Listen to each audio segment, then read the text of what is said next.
Good morning, hope you all are doing good. सब ठीक है। चलिए आगे की आज की क्लास स्टार्ट करते हैं। जैसे कि हम पाइथन रिवीजन 2 चैप्टर 1 की रिवीजन कर रहे हैं। हमने अभी तक डेटा टाइप्स एंड ये सब चीज़ों के बारे में, type casting, dynamic casting, static, ये सब पढ़ लिया था। ठीक है, उसके बाद हम लोग नेक्स्ट टॉपिक डिस्कस करने वाले स्टेटमेंट फ्लो कंट्रोल। ठीक है, स्टेटमेंट फ्लो कंट्रोल। 3 टाइप्स की स्टेटमेंट्स हमारे पास होती है। हमारी होती है कंपाउंड स्टेटमेंट, जिसके अंदर क्या होता है, नंबर ऑफ स्टेटमेंट्स जो होती है हमारे प्रोग्राम की। एक मिनट अभी एक्सप्लेन करती हूँ। सेकंड हमारी होती है सिंपल स्टेटमेंट।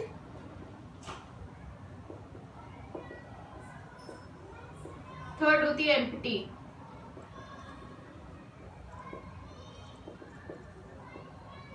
है ना। So we have 3 kinds of a statement. और जो हमारे प्रोग्राम के अंदर स्टेटमेंट्स होती है वो 3 तरीके से एग्जीक्यूट होती है। एक सीक्वेंशियली होती है ना, एक सीक्वेंशियली होती है, दूसरी सिलेक्टिवली होती है, तीसरी होती है हमारी इटरेटिवली। राइट, 3 तरीके से हमारी स्टेटमेंट जो है एक प्रोग्राम में एग्जीक्यूट होती है। सीक्वेंस में क्या, जब हमने सिंपल सा एक प्रोग्राम लिखा है कि आप 9 टाइप करिए, ए वैल्यू दे दी, यूजर से इनपुट करा दिया, प्रिंट करा दिया उस ए को, तो क्या होगा, वो सीक्वेंस में पहले 1 लाइन 2 3 4 जैसे 5 लाइन्स का हमारा प्रोग्राम है, and the interpreter is executing a program line by line, that is sequentially. Selectively, जब हमने लूप लगा दिया कि इफ और एल्स दे दिया, तो क्या होगा, अगर इफ वाला पार्ट ट्रू होगा तो एल्स क्या होता है, वो इग्नोर हो जाता है। और अगर इफ वाला पार्ट फॉल्स हो, ठीक है, तो इफ वाला ट्रू होगा तो एल्स इग्नोर हो जाएगा, उसको इंटरप्रिटेटर देखेगा ही नहीं। ठीक है, तो दैट इज सिलेक्टिवली। इटरेटिवली, जब हम इटरेशन देते हैं, जैसे कि हम रेंज के थ्रू देते हैं कि 5 बार ये लूप चले जाए, हम फॉर लूप के थ्रू देते हैं या हम व्हाइल लूप के थ्रू देते हैं। ठीक है, दैट इज कॉल्ड आइट्रेशन। ठीक है, तो what is a compound statement? A compound statement represent a group of statement executed as a unit. अब ये क्या चीज है, जैसे हम अपना प्रोग्राम देते हैं, जैसे हमने इफ यूज करा और हमने क्या करा, if A is greater than B, जहां हमने कॉलन लगाया, हम क्या करते हैं, कॉलन लगाने के बाद ये क्या होता है, ये अपने आप ही इंटरप्रिटेटर इंडेंटेशन ले लेता है, प्रिंट ए एल्स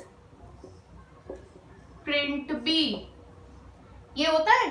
तो क्या कहा जाएगा इसको, ये एक कंपाउंड स्टेटमेंट है। Statement represent a group of statement executed as a unit. अब ये एक यूनिट है, ये एक यूनिट है ना, ये इफ का पार्ट एक यूनिट है, ये एक यूनिट है। जहां पे भी हमारा कॉलन, अभी मैं बताऊंगी, जहां पे भी हम कॉलन देखते हैं, कॉलन के बाद का जो एक स्टेटमेंट उसके बाद उसके अंदर एग्जीक्यूट होने के लिए लिखिए, this is 1 unit, this is another unit. ठीक है, so these are the compound statements. Compound statements में क्या क्या पॉइंट होते हैं, content statement are not written in the same column as a control statement, rather they are indented to the right and together they are called block. So the block, each block, और we can call it unit, ये एक block है, ये एक block है, या ये unit बोल लीजिए या ब्लॉक बोल लीजिए, एक ही बात है। तो ये क्या है, these are the compound statements.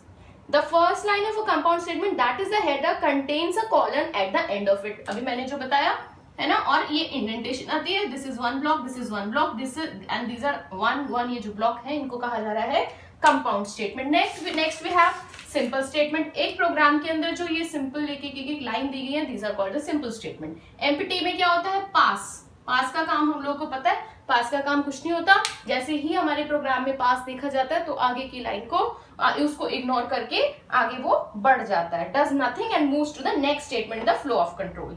Fine, the if condition, हमें पता है कि जैसे मैंने अभी ये प्रोग्राम बनाया, if else, if A is greater, print A, else print B. हम कभी कभी सिर्फ इतना दे देते हैं कि हमें सिर्फ ये बताना है कि अगर ए ग्रेटर है तो प्रिंट कर दे। इफ एंड एल्स, ये एक कंडीशन स्टेटमेंट है। इफ एलिफ, ये भी हमें बहुत अच्छे से आती है कि इफ के अंदर ब्लॉक में ही हम एलिफ डालते हैं, जैसे कि sometimes you want to check a condition when control reaches else, that is condition test in the form of else if.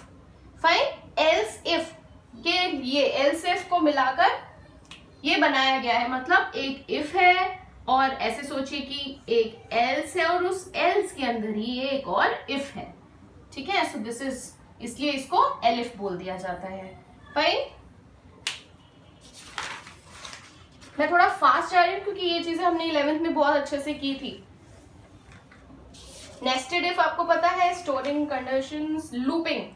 हमने लूप पढ़े थे, क्या क्या लूप पढ़ा था? एक हमने पढ़ा था फॉर, एक हमने पढ़ा था वाइल. फॉर में एक हमने पढ़ा था रेंज. रेंज क्या होती है भाई? जो कि डिफॉल्ट तो 0 से स्टार्ट होती है और जो हमारी एंड वैल्यू होती है, जैसे मैंने ये दिया रेंज में, तो यहां से स्टार्टिंग होगी और -1 तक जाएगा, मतलब 10 तक की वैल्यू को ही प्रिंट करेगा. जो एरे के अंदर एड्रेस है -1 तक जाएगा. जैसे मैंने यहाँ पे 0 ऊपर से लिखेंगे 0 1 2 3 4 5 -1 2 3 4 5 6.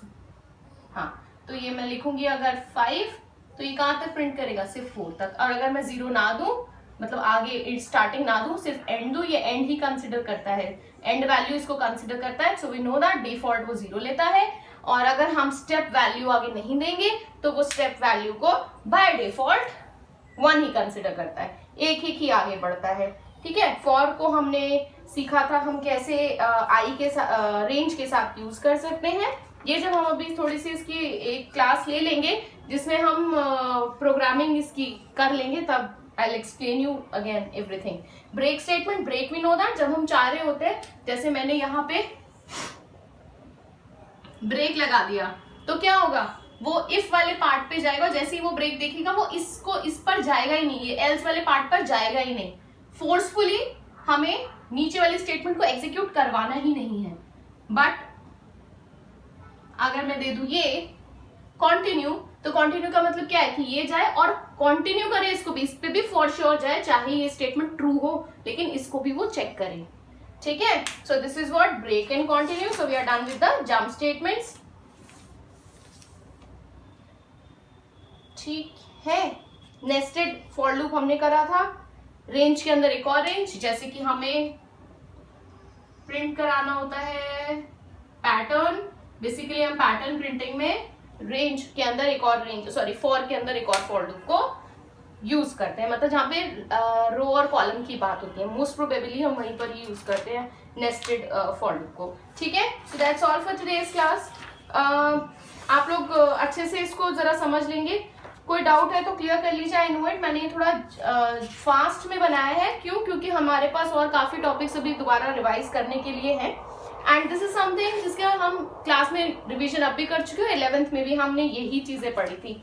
ठीक है, तो Monday will have a neat class so that we can clear the doubts of this particular chapter, and if you all want we'll have a few programming over it. Fine. And Tuesday ko we'll start with a revision, Python revision 2 और 2. Alright, string से हम start करेंगे. ठीक है, so that's all. Take care. Bye bye.